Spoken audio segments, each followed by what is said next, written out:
উনি দেখেন 10 মাসে কি করছে, ওনার কয়টা মামলা খালাস নিচ্ছে। ওনার 7টি মামলা ছিল, 666 কোটি টাকা শ্রমিকের অর্থ আত্মসাৎ একটা মামলা। এই মামলাটা উনি সুন্দরভাবে খালাস নিছেন। ওনার সব খালাস, এখন উনি অবসর নেবেন। উপদেষ্টা পদত্যাগ করে আল্লাহর হস্তে যাবো গা কই, ফ্রান্সের রাজধানী প্যারিসে। উনি কি 10 মাস নিজের টেয়া ব্যয় করে খাইছে? এই 10 মাস যদি উনি এই উপদেষ্টা না হয়তো উনি কি ব্যয় করে খাইতো না? উনি একজন শিল্পপতি, রাষ্ট্রীয় কোনো সুবিধা ছাড়ছে? আমি রিক্সাওয়ালা ঘর ভাড়া দিয়ে থাকতে পারি না, মেট্রোর নিচে ঘুমাইতেছি।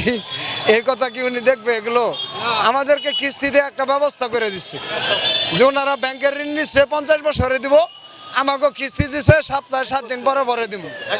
আমি যদি মরে যাই, আমার লাশ ডাইকা যাই ওকে কিস্তি দিন লাগবো। আর ওরা যদি ব্যাংক ঋণ নিয়ে মরে যায়, তাহলে ওর পোলারা সুবিধা বুঝিয়ে দিব। এই যে সিস্টেম তৈরি করার পরে উনি গোটা বিশ্বের শান্তি আইন আমাদের যে অশান্তিতে ফেলছে, এই অশান্তির কথাকে আপনারা দেশবাসীর কাছে তুলে ধরবেন।